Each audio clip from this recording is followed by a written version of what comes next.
আপনারা যারা স্বাস্থ্য বা হেলথ রিলেটেড কন্টেন্ট ফলো করেন তারা নিশ্চয়ই রিসেন্ট টাইমসে একটা টার্ম শুনে থাকবেন, যেটা হচ্ছে গাট হেলথ। গাট হেলথ কথাটি আমাদের হেলথে এখন নানাভাবে ডিসকাস হচ্ছে লাস্ট 1-2 বছর ধরে, এবং পার্টিকুলারলি লাস্ট 1-2 মাস ধরে। গাট হেলথ আর মেন্টাল হেলথ, এই যে কানেকশনটা, এটা আজকে বলাটা খুব জরুরি। নমস্কার, আমি doctor Pubali Chowdhury, consultant neuropsychiatrist, based in Kolkata. আজকে আমরা কথা বলবো গাট হেলথ বা আপনার পেটের যে ব্যাকটেরিয়া, নানা রকম গাট ফ্লোরা, সেটার ব্যাপারে, এবং কেন এটা মানসিক স্বাস্থ্য বা মেন্টাল হেলথের জন্য এতটা প্রয়োজনীয়। ভালো গাট হেলথ মানে আপনার মেন্টাল হেলথও ভালো থাকবে। কেন? কারণ আমাদের গাটে নানা রকম ব্যাকটেরিয়া আছে যারা আপনার প্রচুর অ্যাক্টিভ কম্পাউন্ড প্রডিউস করে। সেই ব্যাকটেরিয়ার সঙ্গে ইন্টারাকশনে অ্যাক্টিভ কম্পাউন্ডের মাধ্যমে আমাদের মুড, আমাদের ব্যবহার, আমাদের এনার্জি লেভেল, আমাদের ঘুম, এগুলো প্রত্যেকটা রেগুলেট হতে থাকে। এবং গাট হেলথকে ভালো করার খুব সিম্পল কিছু উপায় আছে, যেটা এই ভিডিওর মাধ্যমে আপনাদের বলবো, যে কারণে আমরা প্রত্যেকে আমাদের মেন্টাল হেলথ খুব ন্যাচারাল ভাবে খাবারের মাধ্যমে ঠিক করতে পারি। গাট হেলথ ব্যাপারটা বলতে গেলে বলতে হবে যে আমাদের মাউথ থেকে রেকটাম অব্দি যে এতটা লং স্ট্রেচ অফ ইন্টেস্টাইন আছে, এই ইন্টেস্টাইনে প্রচুর ব্যাকটেরিয়া আছে। জন্মের পর থেকে আপনি যখন খাবার খাওয়া শুরু করলেন, আপনার নানা রকম ব্যাকটেরিয়ার কলোনি গাটে ফর্ম হতে শুরু করলো। সেই ব্যাকটেরিয়া ডিফারেন্ট টাইমে আপনার লাইফ স্টেজে, ধরুন আপনি চিনি বেশি খাচ্ছেন বা আপনি জাঙ্ক ফুড বেশি খাচ্ছেন, কিছু কিছু ব্যাকটেরিয়া মারা যাচ্ছেন। কিছু কিছু হেলদি ব্যাকটেরিয়া, ভালো ব্যাকটেরিয়া আর গুড ব্যাকটেরিয়া যেটা আমরা বলি, তারা মারা যাচ্ছে, এবং ব্যাড ব্যাকটেরিয়া যারা আপনার গাটে হয়তো পয়জনাস কিছু প্রডিউস করছে, তাদের আমরা দেখছি বৃদ্ধি পাচ্ছে। সো ভালো গাট মাইক্রোবায়োম বা ভালো গাট ফ্লোরা যদি আমরা মেনটেন করতে পারি, তাহলে আমাদের মানসিক স্বাস্থ্য এবং বডির ওভারঅল হেলথ কন্ডিশন ভালো থাকবে। তাতে আমরা diabetes, hypertension, chronic kidney disease, liver disease, এরকম নানা রকম ক্রনিক ডিজিজেসও প্রিভেন্ট করতে পারবো। তো এই জন্য আজকে আমরা গাট হেলথের ব্যাপারে কথা বলবো, এবং কোন টাইপের খাবারগুলো আমাদের খাওয়া উচিত সেটা নিয়ে আমরা জানবো। এখন একটা রিসেন্ট স্টাডি বলছে যে আপনি যদি সপ্তাহে 30 রকম প্লান্ট ফুডস খান, মানে 30 রকম ভ্যারাইটি প্লান্ট ফুডস, তাহলে আপনি গাটে সব থেকে ভালো ডাইভার্সিটি পাবেন। এটাকে ঠিক ভাবুন একটা ফুলের বাগান। এক রকমের যদি ফুল থাকে, আপনার ফুলের বাগানটা দেখতে সুন্দর লাগবে না। আপনি যদি 10 রকমের ফুলের বাগান বানাতে পারেন, 10 রকম গোলাপ গাছও থাকবে, জবা গাছও থাকবে, শিউলি ফুলও থাকবে, তাহলে আপনি দেখবেন সেই যে ডাইভার্সিটিটা, সেই ফুলের বাগানটা দেখতে সুন্দর হবে। ঠিক একইভাবে ধরে নিন আপনার ইন্টেস্টাইনের মধ্যে এরকম একটা ফুলের বাগান, ফুলের জায়গায় ব্যাকটেরিয়া। সো আলাদা আলাদা করে আমরা দেখবো যে ব্যাকটেরিয়ার কলোনিগুলো, আমরা যদি ঠিক ঠিক ব্যাকটেরিয়াকে গ্রো করাতে পারি, তাহলে আমাদের গাট হেলথ ভালো থাকবে, এনার্জি লেভেলস ভালো থাকবে, মুড, কারণ আমাদের মুড কন্ট্রোলড হয় সেরোটোনিন, ডোপামিন, এন্ডরফিন, এরকম নানা রকম কেমিক্যালের মাধ্যমে। এই কেমিক্যালগুলো অনেকটাই কিন্তু গাটে প্রডিউস হয়।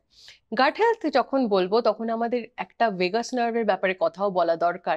সেটা হচ্ছে যে আমাদের ব্রেন থেকে সারা বডিতে নানা রকম নার্ভস যাচ্ছে, তাতে ভেগাস নার্ভ একটা ইম্পর্টেন্ট নার্ভ। এখন মেডিটেশন, যোগা, এইসবের মাধ্যমে আমরা ভেগাস নার্ভটাকে স্টিমুলেট করতে পারি, যাতে আমাদের হার্ট রেটটা কমাতে পারি, মাইন্ডটাকে রিল্যাক্স করাতে পারি, টেনশন অ্যাংজাইটি দূর করতে পারি। এই ভেগাস নার্ভ আমাদের পেট অব্দি যায়। তাই পরীক্ষার আগে আপনার যখন টেনশন হয়, যেমন পেটে একটু গুড়গুড় করে, একটা কেন জানি না একটা বমি পাওয়া বমি পাওয়া হয়, এগুলো অনেকটাই আপনার স্ট্রেস অ্যাংজাইটি, যেটা ভেগাস নার্ভের মাধ্যমে হচ্ছে। তো গাট এবং ব্রেন এই দুটো কিন্তু খুব কানেক্টেড। আমরা গাট ভালো রাখলে ব্রেন ভালো থাকবে, অ্যান্ড ভাইস ভার্সা। তো এই জন্য আমরা গাট হেলথের ব্যাপারে এই কথাগুলো বলবো, যে কোন টাইপের ফুডস আপনি কনজিউম করবেন। 30 রকম প্লান্ট ফুডস, কথাটা শুনতে খুব বড় মনে হবে, 30 রকম ভ্যারাইটি, তো শাকসবজির নামই আমি জানি না। তো কি করে আমরা এটা করব? এটা 6টা ক্যাটাগরিতে divided. Number 1 fruits, number 2 vegetables, number 3 fats, healthy fats যেটা আমরা বলি, number 4 nuts and seeds, number 5 কিছু ড্রিঙ্কস এবং কিছু ডেজার্ট আছে যেটা লাস্টে বলবো, এবং নাম্বার 6 হচ্ছে লেগিউমস, মানে ডাল। তো ফ্রুটস আর ভেজিটেবলস বলতে বুঝতেই পারছেন আপনি সবজি যা যা জানেন, ফল যা যা জানেন, যা যা ভ্যারাইটি আপনি আনতে পারবেন, সিজনে যেগুলো আছে সেগুলো খাওয়া শুরু করুন। আমি এই ফলটা খাই না, এই সবজিটা খাই না, সেটা আপনার কিন্তু গাটকে ক্ষতি করছে। তো চেষ্টা করুন যে খাবারগুলো ছোটবেলায় খাননি সেগুলো একটু একটু করে টেস্টগুলো এমন ভাবে তৈরি করুন রান্নাগুলো, যাতে আপনি সেটা খেতে পারেন। যত ভ্যারাইটি খাবেন, একরকম তরকারি না খেয়ে 5 রকম তরকারি মিশিয়ে একটা 5 তরকারি বানিয়ে নিন। ফল একরকম না খেয়ে 3-4 রকম ফল মিলে একটা ফ্রুট স্যালাড বানিয়ে নিন, সেটা কিন্তু আপনার জন্য বেশি বেনিফিশিয়াল হবে। এবার ডালের ব্যাপারে বলি। সব ডেলি আমরা ডাল খেয়ে থাকি, ভাত ডাল আমাদের স্টেপল ফুড। এবং ডাল আপনি যদি ঘুরিয়ে ফিরিয়ে খান, আজকে মুগ ডাল খেলেন, কালকে মসুর ডাল খেলেন, পরশু চানা ডাল খেলেন, এই করে আপনি কিন্তু আপনার গাট ব্যাকটেরিয়াকে বুস্ট করতে পারছেন। সপ্তাহে 30 রকম আপনি যদি হিসেব করেন, প্রত্যেক দিন 6 দিনে আমরা 5টা করে যদি খাই, তাহলেই আমাদের হয়ে যাচ্ছে। এবং একদিন আমাদের চিট ডে থাকছে, সেদিন আমার যাবতীয় যা ইচ্ছে আমি খেতে পারি। এবার আসছি হেলদি ফ্যাটসে। হেলদি ফ্যাটস বলতে যেমন ধরুন আপনার ন্যাচারাল ভাবে আমরা প্লান্ট ফুডস, অ্যাভোকাডো পাই, ফ্ল্যাক্সিড পাই, নাটস অ্যান্ড সিডসেও আমরা প্রচুর ফ্যাটস পাই। যেমন আপনি অ্যালমন্ড, ক্যাশু, যে কোনো পিক্যান্স, যে কোনো বাদাম যা যা আপনি জানেন, প্রত্যেকটা বাদাম আপনি ঘুরিয়ে ফিরিয়ে খেতে পারেন। এবং এতেও বলবো বাদামের মাত্রাটা মাথায় রাখবেন, খুব বেশি একটা টাইপের বাদাম খাবেন না, কারণ বাদামে ক্যালোরিটা হাই হয়। তার থেকে 2টো অ্যালমন্ড, একটা কাজু, এরম ভাবে ঘুরিয়ে ফিরিয়ে খান। আর নেক্সট ক্যাটাগরি হচ্ছে, যেটা বলেছিলাম যে একটা হেলদি ডেজার্ট অপশন, সেটা হচ্ছে ডার্ক চকলেট। ডার্ক চকলেটও বা কোকো, এটাও ইনক্লুড হয়েছে এই লিস্টে প্ল্যান্ট বেসড ফুডে। এবং একটা ড্রিঙ্ক আছে যেটা হচ্ছে কফি। কফিও কিন্তু আমাদের গাট হেলথের জন্য নানাভাবে হেল্পফুল, আমাদের লিভার হেলথের জন্যও খুব হেল্পফুল।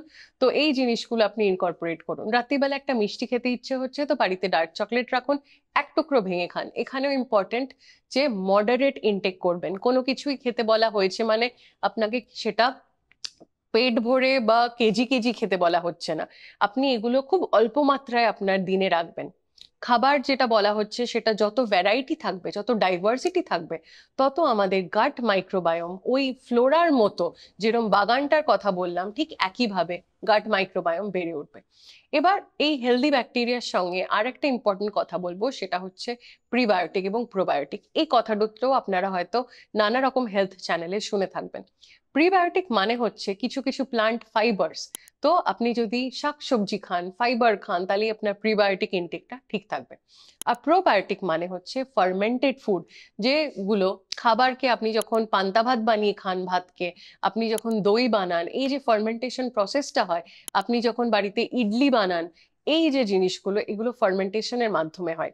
তো ফার্মেন্টেড ফুডস এরও নানা রকম হেলথ বেনিফিটস আছে। এখনকার দিনে ফার্মেন্টেড ফুডস নিয়ে আলাদা রিসার্চ হতে শুরু করেছে। তো আপনি বাড়িতে পাতা টক দইটা খাবেন ডেলি, তাহলেই আপনি দেখবেন আপনার গাট মাইক্রোবায়োম অনেক হেলদি থাকছে। ডিফারেন্ট গাট মাইক্রোবায়োম চেঞ্জ হতেও আমরা দেখি লাইফ স্টেজে চেঞ্জ হয়। আপনি যদি সুগার ইনটেক, খুব বেশি চিনি খান, তাহলে আপনার গাট মাইক্রোবায়োম অনেকটা ডিস্ট্রয়েড হয়ে যাচ্ছে। তো আপনাকে এটাও মাথায় রাখতে হবে, জাঙ্ক ফুড বা সুগারি ফুড এটা আমি যতটা সম্ভব অ্যাভয়েড করব। যে কোনো অ্যালকোহল বা নেশার সাবস্টেন্স এইগুলো একটু অ্যাভয়েড করবেন।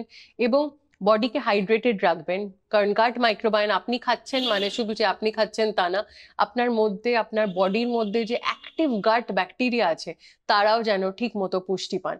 এবং মেন্টাল হেলথ ভালো রাখার জন্য গাট হেলথ খুবই ইম্পর্টেন্ট, যে কারণে গাটকে বলা হয় সেকেন্ড ব্রেন। আশা করব এই ভিডিওটা দেখে আপনি আপনার বাড়ির লোকের সঙ্গে শেয়ার করবেন, স্পেশালি যিনি আপনার বাড়ির রান্নার দায়িত্বে আছেন, বাজারের দায়িত্বে আছেন, তার সঙ্গে শেয়ার করুন। এবং হোপ করব যে আপনাদের প্রত্যেকের গাট হেলথ এবং মেন্টাল হেলথ ভালো থাকবে। নমস্কার।